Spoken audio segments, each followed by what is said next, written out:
마태복음 23장 1절에서 12절 말씀으로 성도가 하나님이 주시는 복을 받으려면 어떻게 살아야 하고 어떻게 믿어야 하고 어떻게 생활해야 되는가를 말씀을 통해서 나누려고 합니다. 하나님께서 이스라엘 백성들을 부르시고 구별하시고 광야를 거쳐서 약속하신 가나안 땅에 들어가게 하셨습니다. 가나안 땅으로 인도하신 이유는 하나님이 복 주시려고 그들을 인도하셨다. 그래서 출애굽기 19장 4절 말씀은 내가 애굽 사람에게 어떻게 행하였음과 내가 어떻게 독수리 날개로 너희를 업어 내게로 인도하였음을 너희가 보지 않았느냐라고 말씀을 하셨습니다. 하나님께서 이스라엘 백성을 어떻게 인도하셨는지를 말씀하고 있는 내용입니다. 그렇습니다.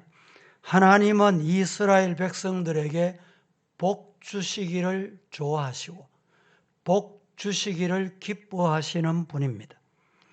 구약 성경에 보면 하나님께서 어떤 복을 주시겠다고 했느냐?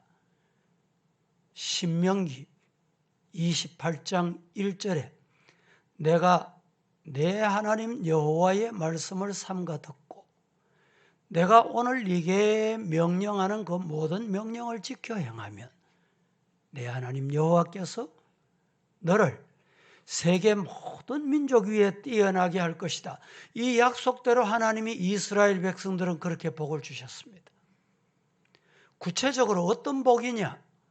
28장 2절에서 6절까지 합독해 보겠습니다. 시작. 내가 내 하나님 여호와의 말씀을 청정하면 이 모든 복이 내게 임하며 내게 이르리니 성읍에서도 복을 받고 들에서도 복을 받을 것이며 내 몸의 자녀와 내 토지의 소산과 내 짐승의 새끼와 소와 양의 새끼가 복을 받을 것이며 내 강조리와 떡 반죽 그릇이 복을 받을 것이며 복을 받고 나가도 복을 받을 것이니라. 복을 받는 자가 있고 신명기 28장을 우리가 축복의 장이다 이렇게 말하는데 실제로 신명기 28장은 축복만 기록된 게 아니고 말씀을 지켜 행하면 복을 주시고 불순종하면 저주가 임한다. 이 말씀이 똑같은 분량으로 함께 기록된 내용이 신명기 28장입니다. 그런데 대부분의 사람들은 28장은 축복의 장이다 이렇게 말합니다. 그 축복이 무엇인지 우리가 함께 봉독을 했는데 이 말씀이 신명기에만 기록되어 있는 게 아니고 레위기도 동일하게 또 기록합니다. 보겠습니다. 레위기 26장 3, 4절 시작. 너희가 내 규례와 계명을 실행하면 내가 너희에게 철따라 비를 주리니 땅은 그 산물을 내고 밭의 나무는 열매를 맺으리라. 복을 주시는데 누구에게 복을 주시느냐? 규례와 계명을 뭐하면? 준행하면. 성도 여러분, 규례와 계명, 율례와 약속을 잘 지켜서 복받는 성도가 되기를 예수님 이름으로 축복합니다. 그런데 이 축복의 말씀이 구약만 돼 있는 게 아니고 신약에도 신약의 한마디로 가장 중요한 성경 구절 하나가 있습니다. 어디냐? 요한 3서입니다. 2절에 사랑하는 자여 내 영혼이 잘됨같이 첫째 영혼이 잘 돼야 돼. 영혼이 잘됨같이 네가 범사에 잘되고 범사가 잘 돼야 돼. 그리고 강건하기를 내가 간구하노라. 이 복 받으시기를 주님 이름으로 축원합니다. 역대상 4장 10절에 보면 야베스의 기도가 나옵니다. 야베스가 이스라엘 하나님께 아뢰어 기도하되 이르되 이 말입니다. 주께서 내게 복을 주시려거든 나의 지역을 넓히시고 주의 손으로 나를 도우사 나로 환난을 벗어나 내게 근심이 없게 하옵소서 하였더니 따라합니다. 하나님이 그가 구한 것을 어떻게 하셨어요? 예. 하나님이 구한 것 허락하시는 복 받으시기를 주님 이름으로 축복합니다. 민수기서는 우리가 기도할 때 많이 인용하지요. 6장 24절 26절 다 같이 시작. 여호와는 내게 복을 주시고 너를 지키시기를 원하며 여호와는 그의 얼굴을 내게 비추사 은혜 베푸시기를 원하며 여호와는 그 얼굴을 내게로 향하여 드사 평강 주시기를 원하노라 할지니라. 이 복이 대단히 중요한 복입니다. 24절 말씀에 여호와는 내게 복을 주시고 너를 지키시기를 원하는 분이에요. 이 코로나에서도 여러분 지켜주시는 복 받으시기를 축원합니다. 여호와는 그의 얼굴을 내게 비치사 은혜 베푸시기를 원하며 하나님이 은혜 주시기를 원하는 분이에요. 여호와는 그 얼굴을 내게로 향하여 드사 평강 주시기를 원한다. 평강의 복 받으시기를 주님 이름으로 축복합니다. 성도 여러분, 복 받는 신앙 생활을 해야 복을 받는다 이 말입니다. 예수님 당시에 오늘 본문에 보면 서기관과 바리새인들은 어떻게 불렀느냐? 랍비라는 말은 선생님 이런 말입니다. 지도자 또 선생 이렇게 불렀습니다. 예수님께서도 이들이 모세의 자리에 앉아 있다. 2절 말씀 보실까요? 오늘 서기관과 바리새인들이 모세의 자리에 앉았으니 이렇게 말합니다. 여기에 모세의 자리란 모세와 같이 하나님의 말씀인 율법을 받아서 백성에게 가르치는 중요한 자리 앉아있다, 맡았다 이 말입니다. 백성으로부터 존경받을 수 있는 자리에 앉았다 이 말입니다. 이스라엘 백성들의 복을 주시기 위해서 하나님이 그들에게 직분을 주셔서 세우셨습니다. 그런데 안타까운 것은 오늘 본문에 서기관과 바리새인들이 당시에 복을 받지 못했습니다. 이유가 뭘까요? 마태복음 23장 내용에 보면 말과 행동이 일치하지 않았다. 그리고 교만과 윗선이 바리새인과 서기관들에게 가득 차 있었다. 이 말씀은 그 당시에 예수님 당시에 서기관과 바리새인들 예수님 따르는 자들만을 위해서 주신 말씀 아니고 오늘 저와 여러분에게 주신 말씀입니다. 이 말씀을 통해서 세 가지로 나누어서 말씀을 드리는데 첫째, 성도가 하나님이 주시는 복을 받으려면 은행일치의 믿음이 있어야 됩니다. 믿음이 있어야 되는데 어떤 믿음이 있어야 되느냐? 은행일치 믿음. 23장 3절에 보면 이렇게 말합니다. 그러므로 무엇이든지 그들이 말하는 바는 행하고 지키되 그들이 하는 행위는 본받지 말아라. 그들은 말만 하고 행하지 않기. 은행일치가 안 된다. 은행은 좋다. 말은 좋다. 언어는 좋다. 좋은 말을 한다. 그건 따르라는 말이에요. 그런데 행동하는 거 그건 따르면 안 된다 이 말입니다. 에베소서 4장 13절에 우리가 다 하나님의 아들을 믿는 것과 아는 일에 하나가 돼요. 여러분 성도 하나가 돼야 돼요. 어디 하나가 돼야 됩니까? 하나님의 아들을 믿는 일에 하나가 돼야 돼요.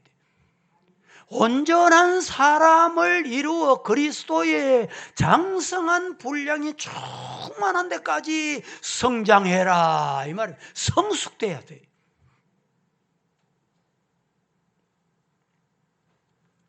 서기관과 바리새인들은 그 당시에 하시람이라고 하는 경건 집단에 속해 있던 사람들이었습니다. 그러나 그들은 말과 행하는 것, 가르치는 것과 삶이 일치 안 했어요.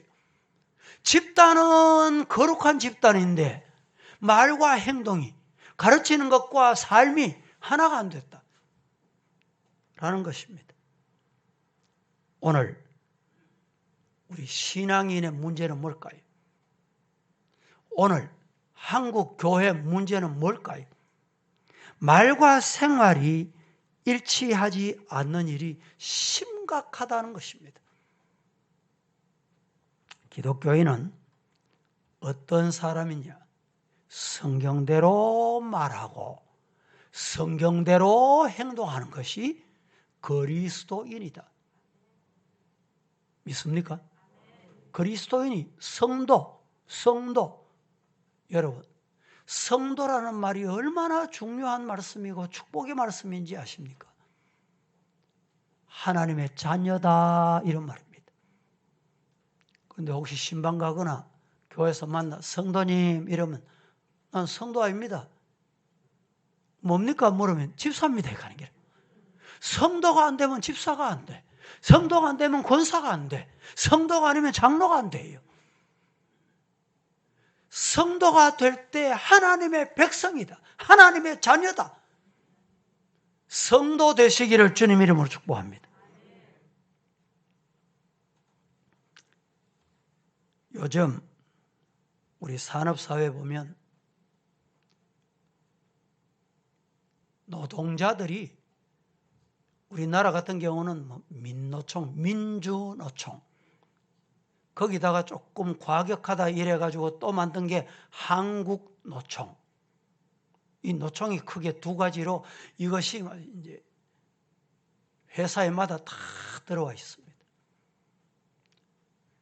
이제 노조위원장이 되기 위해서 생명을 겁니다. 왜 생명을 거느냐? 경영에 참여하기 때문에. 그래서 일을 안 해도 자기에게 오는 수당이 있기 때문에 그게 엄청나대. 그런데 문제가 뭐냐? 강철왕이라고 불리는 카네기가, 이 강철왕 카네기는 철강 왕이로 불려졌잖아요. 철강에 대해서 아주 무지한 사람이에요. 회사를 경영하다가 정말로 철강의 전문가가 없냐? 찾아보니까 자기 회사 철강의 전문가 한 사람이 있더래요. 불렀습니다.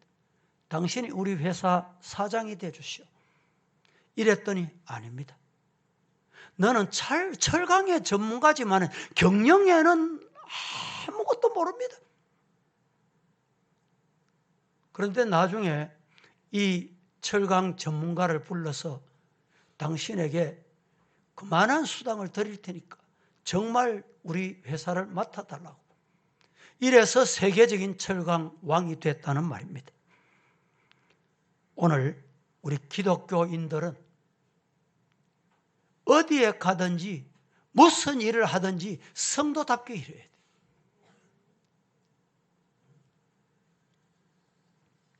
옛날에 이런 이야기가 있습니다.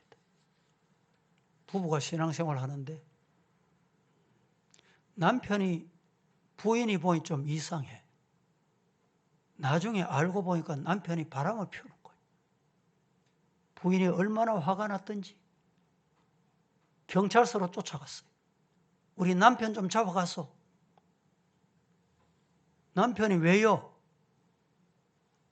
아니 서부교회 집사인데 바람 피웁니다. 이래 된 거예요.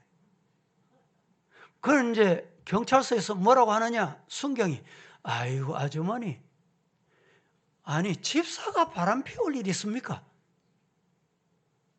그래서 안 잡아갔대요. 옛날에는 기독교인 집사 이름이 이렇게 믿은 거예요. 성도 여러분, 언행 일치하는 성도가 되기를 예수님 이름으로 축원합니다. 지금도 미국 같은 경우, 캐나다 같은 경우는 기독교인이다 이러면 신뢰를 합니다. 목사다 이러면 신뢰를 해요. 그런데 우리나라는 어떻습니까? 기독교인이다. 아이고 말만 많다. 입만 살아있다. 그래서 우리 한국에도요. 한국에서 목회자들이 목회하다가 미국으로 가는데 미국에 갈 때 지금도 마찬가지입니다만은 목사 비자를 잘 안 줘요. 안 받아줘.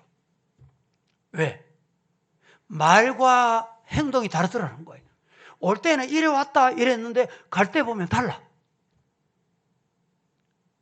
성도 여러분, 우리 성도들은 언행 일치하는 성도가 되기를 예수님 이름으로 축복합니다.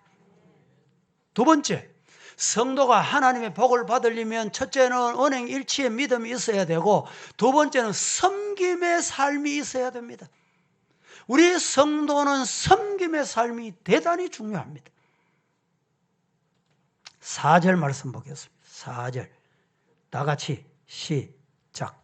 또 무거운 짐을 묶어 사람의 어깨에 주되 자기는 이것을 한 손가락으로도 움직이려 하지 아니하며 무거운 짐을 묶어서 사람의 어깨에 지우되 자기는 그것을 손가락 하나 까딱 안 한다. 이런 말이에요. 3월 9일 20대 대통령 선출날이 열흘로 다가왔습니다. 여러분 후보가 몇 명인지 아세요? 예? 14명이. 저도 이 설교하려고 일부러 들춰봤어요. 몇 명이 되냐? 14명이 후보예요. 그 후보들 인터넷 검색해 보니까 하나같이 내가 대통령 최고라는 거예요. 내가 대통령감이라는 거예요. 내가 대통령 되면 국민 잘 섬기겠다는 거예요. 어떤 후보는 뭐 대통령 되면 전 국민에게 뭐 1억 준다든가? 그런데 되고 나면 당선이 되면 국회의원이 당선이 되든 지자체 단체장이 되든 지방선거 의원이 되든 뭐 대통령이 되든 되고 나면 섬기는 게 말하고 달라져. 제가 누구를 비방하자는 말은 아닙니다. 오늘 성경에 서기관과 바리새인들은 지도자다, 랍비다 그래 부르지 말아요. 교회 안에 지도자가 없어요. 교회 안에 랍비가 없어요. 교회 안에는 스승이 없다 이 말입니다. 누가 스승이냐? 예수님이 스승. 누가 랍비냐? 예수님이 랍비예요. 누가 지도자냐? 예수님이 지도자예요. 아버지다? 아버지는 한 분이신데 하나님밖에 없다는 거예요. 오늘 본문이 그 말씀을 하고 있습니다. 예수님은 그들이 저희는 말만 하고 행치 아니하며 말이 많고 안 행한다. 무거운 짐을 사람들의 어깨에 지우고 자기는 손가락 하나 움직이지 아니하고 저들의 경건한 모습을 사람에게 보이려고 경문을 넓게 하고 옷을 크게 하고 넓게 하고 잔치집에서 가면 상석에 앉기를 좋아하고 사람으로부터 랍비라 칭함을 받고 문 안 받기를 좋아하고 쫓아나가서 아이고 오셨습니까? 잘 오셨습니다. 인사 안 하면 왜 인사 안 하노? 이런 일이 그 당시에 있었다 이 말입니다. 결코 우리 성도들은 교회 생활하면서 교회에 와서 죄송합니다. 대접받으려고 하면 안 돼요. 교회는 대접받는 곳이 아닙니다. 여러분 생각해 보세요. 이 정말 부흥되는 교회, 은혜로운 교회, 좋은 소문난 교회의 특징은 하나입니다. 직분자들이 섬긴다. 장로가 되고 집사가 되고 권사가 되면 앞장서서 섬기는 거예요. 교회 큰 교회 가보세요. 장로 되고 집사 되고 권사 되면 뭐 하느냐? 청소부터 해요. 청소. 화장실 청소, 교회 청소, 교회 안내, 차량 안내. 그런 교회는 다 부흥을 합니다. 그런데 문제는 문제 있는 교회, 말 많은 교회는 안 섬겨. 섬기지 않아. 수고 안 해. 땀 안 흘려. 그렇습니다.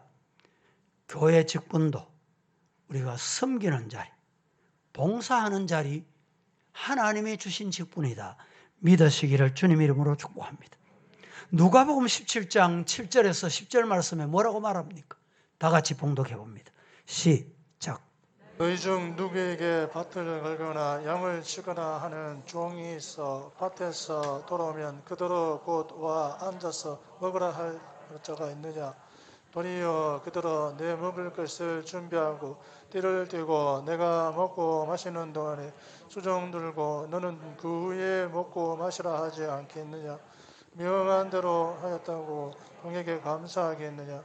이와 같이 너희도 명령받은 것을 다 행한 후에 이르기를 우리는 무익한 종이라 우리가 하여야 할 일을 한 것뿐이라 할지니라.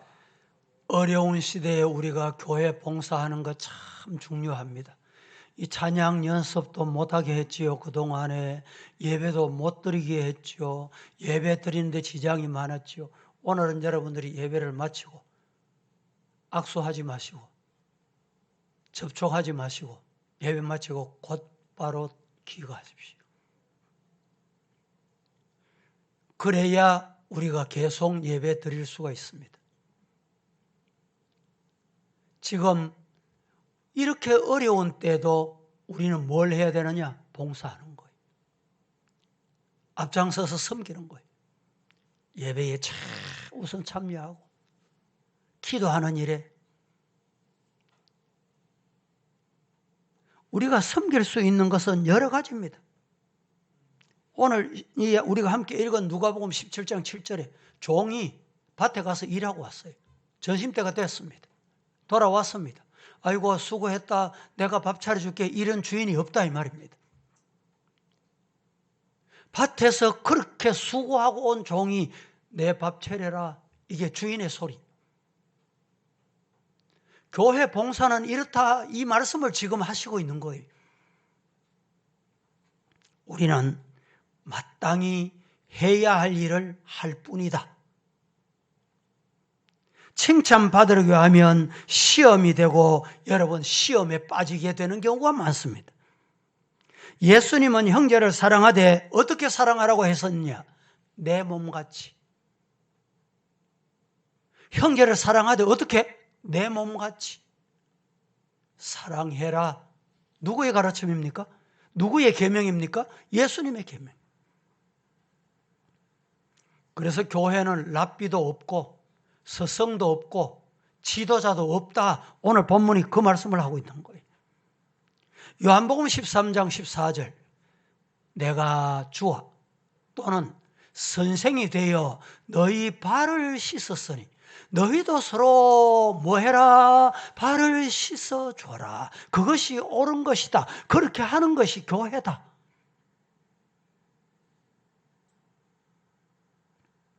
아프리카에 성자로 소문난 사람이 있었습니다.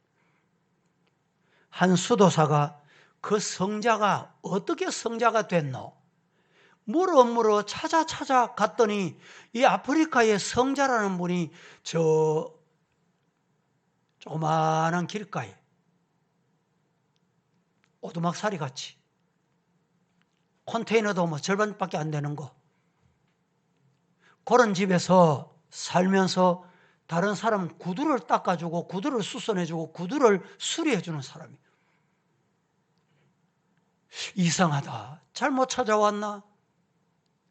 당신이 아프리카 성자입니까? 예, 그렇습니다. 당신이 어떻게 저 교황청으로부터 성자라는 그 칭호를 받게 됐습니까? 물었더니 아프리카 성자라는 분이 나는 다른 사람과 같이 똑같이 먹고 입고 살았습니다. 그런데 한 가지 구두를 수선할 때, 구두를 닦을 때, 이 구두는 예수님이 신을 구두다. 내가 말하는 거 예수님이 들으신다. 그래서 손님을 대하고 구두를 닦았다는 거예요. 성도 여러분, 아프리카의 성자가 세계적인 유명한 일을 했습니까? 오늘 우리가 하나님 앞에 참 하나님의 자녀로서 하나님의 자녀다움을 우리가 보여주는 길은 바로 이 말씀에서 교훈을 얻어야 돼요. 내가 하는 일을 예수님께 하듯이, 내가 하는 말을 예수님이 들었듯이. 요한일서 3장 18절에 자녀들아, 우리가 말과 혀로만 사랑하지 말고 행함과 진실함으로 하자. 다 같이 한번 합독해 봅니다. 시작. 자녀들아, 우리가 말과 혀로만 사랑하지 말고 행함과 진실함으로 하자. 자녀들아, 우리가 말과 혀로만 사랑하지 말고 행함과 진심이 담겨 있는 진실함으로 하자. 할렐루야. 세 번째, 성도가 하나님이 주시는 복을 받으려고 하면 첫째는 은행 일치의 믿음, 둘째는 섬김의 삶, 셋째는 성도가 하나님이 주시는 복을 받으려면 겸손의 신앙 생활을 해야 됩니다. 오늘 본문 7절, 8절 시작. 이 장에서 문안 받는 것과 사람에게 랍비라 칭함을 받는 것을 좋아하느니라. 그러나 너희는 랍비라 칭함을 받지 말라. 너희 선생은 하나요, 너희는 다 형제니라. 7절에 뭐라고 말합니까? 시장에서 문안 받는 것과 아이고 주세요, 랍비 오셨다. 주세요, 지도자 오셨다. 부동자사하고 쫓아가고 그래 하는 것 너무 좋아하지 마라 이 말입니다. 그러나 너희가 랍비라 칭함을 받지 말라. 너희 선생은 하나다, 한 분이다. 너희는 다 동일하다, 형제다, 형제. 여러분, 형제는 마지도 막내도, 큰 딸도 작은 딸도 부모는 똑같이 사랑하는 거예요.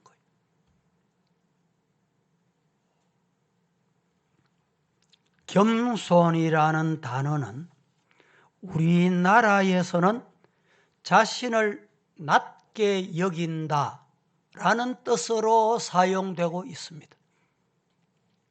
그렇지만 고대 근동에서 겸손이란 단어는 전쟁에서 패배한 나라의 왕이 무릎을 꿇고 항복하는 의식을 지칭하는 뜻으로 겸손이라는 단어가 사용되어져 왔습니다.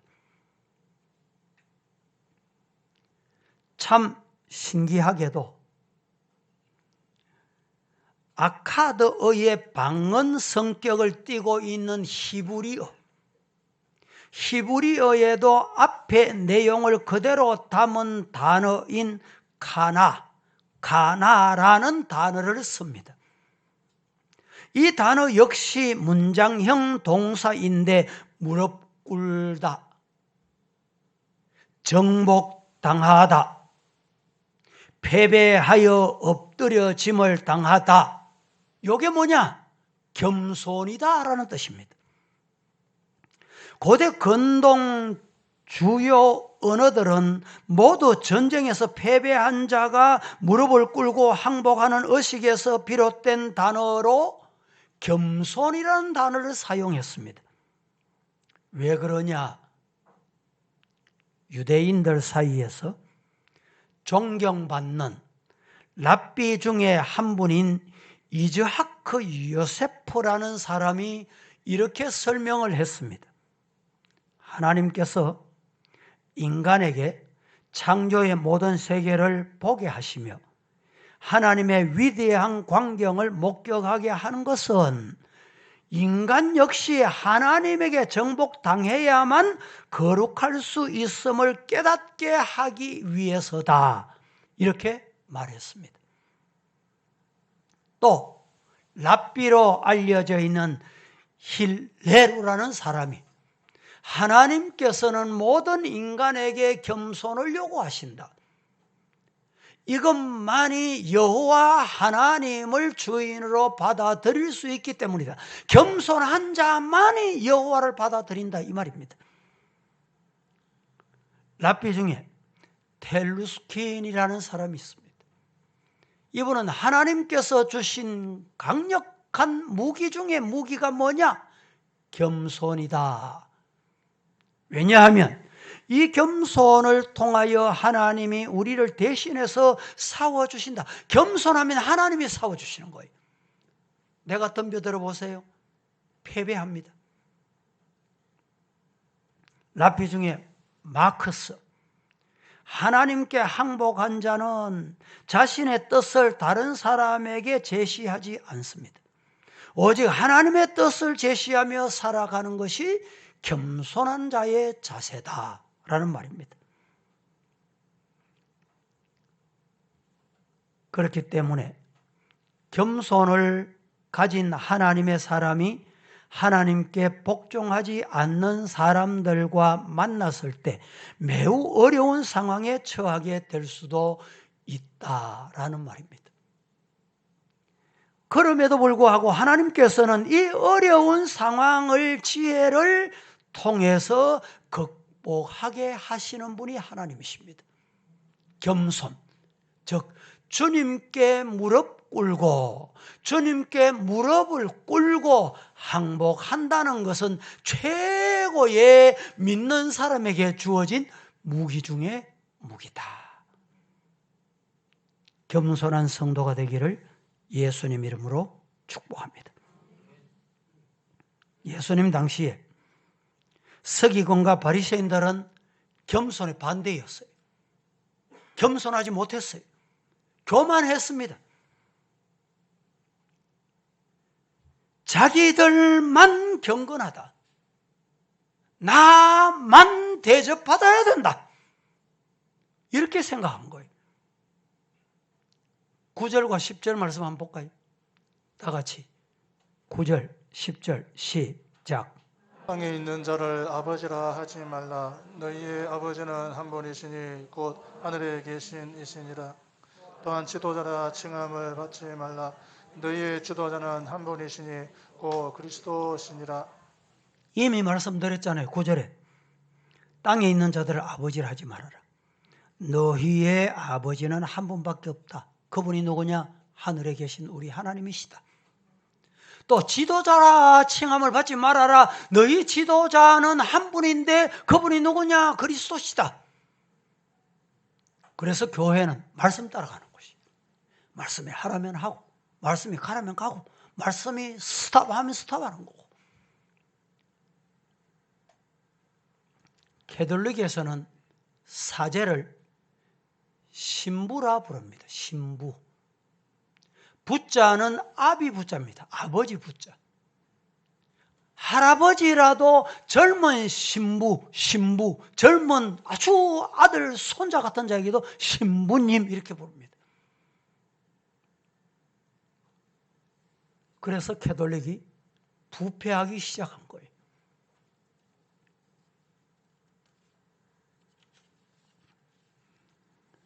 베드로전서 4장 10절과 11절에 각각 은사를 받은 대로 하나님의 여러 가지 은혜를 맡은 선한 청지기같이 서로 봉사하거라.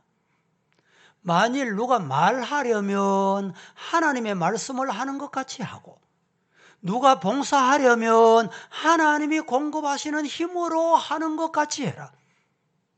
이는 범사의 예수 그리스도로 말미암아 하나님이 영광을 받으시게 하려 함이니 그에게 영광과 권능이 세세무궁토록 있느니라. 아멘. 할렐루야. 이 말씀에 우리 성도들 아멘 하시기를 축복합니다. 하나님이 내게 주신 은사, 그것으로 봉사하고 섬겨서 하늘의 복과 땅의 복을 받고 신령한 복과 기름진 복을 받는 성도가 되기를 예수님 이름으로 축복합니다.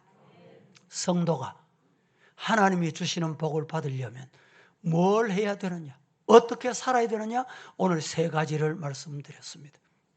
은행이 일치된 믿음 생활을 해라. 둘째는 섬김의 삶을 살아라. 셋째는 겸손하거라. 누구 앞에서나 어디에서나 겸손하거라. 이런 성도가 되기를 예수님 이름으로 축복합니다. 거룩하신 하나님, 은혜를 감사합니다. 오늘